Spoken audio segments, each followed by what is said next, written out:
अस्सलामुअलैकुम दोस्तों, अक्सर आप रिक्वेस्ट करते हैं कि ब्रेकफास्ट के लिए भी कुछ अच्छी सी रेसिपी बताएं। तो आज हम एक डिफरेंट स्टाइल का ऑमलेट बना रहे हैं जो बहुत ही इजी है बनाने में। तो चलिए आज बनाते हैं पोटैटो ऑमलेट। बनाने का तरीका बहुत सिंपल है, ये बहुत ही डिलीशियस होता है और हम तो इसे बगैर रोटी, पराठे या ब्रेड के खाते हैं। बस ऐसे ही इसे खाने का मजा आता है। तो चलिए रेसिपी को स्टार्ट करते हैं।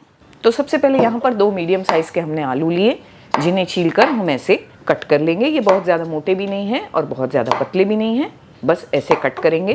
3 अंडे हमने ले लिए, 3 अंडों को हम अच्छी तरह से बीट करके तैयार करेंगे।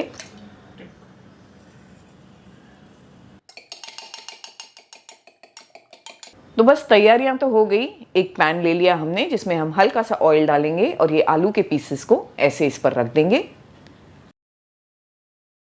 आलू पर हल्का सा ऐसे नमक छाट लेंगे। इसे कवर करके पकने देंगे एक साइड से। थोड़ी देर कवर करेंगे ताकि पीसेस एक तरफ से पक जाए। एक साइड पर ये पक गए हैं, पलटाएंगे और दूसरी साइड पर भी इसे थोड़ा थोड़ा पकने देंगे। तो यहाँ आप देख सकते हैं आलू कंप्लीटली पक गए हैं। इस पर हमने जो एग को बीट करके रखा है वो डाल देंगे। फ्लेम को ये पॉइंट पे हमें लो रखना है। जब लगे थोड़ा थोड़ा एग पक रहा है, हम इस पर चीज़ डालेंगे। तो यहाँ हमने प्रोसेस्ड और मोज़रेला दोनों मिक्स चीज़ ली है।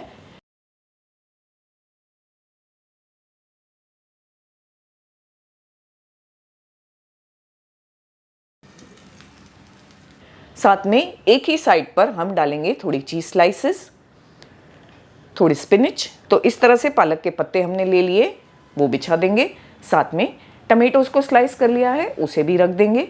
थोड़ा सा पेरी पेरी मसाला स्प्रिंकल करेंगे और इसे हाफ फोल्ड कर लेंगे, हाफ मून की तरह।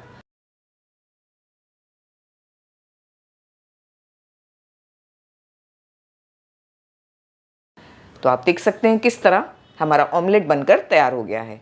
ये ब्रेकफास्ट के लिए बिल्कुल परफेक्ट है। आप इसे ऐसे ही एंजॉय कर सकते हैं बगैर और किसी चीज़ के साथ।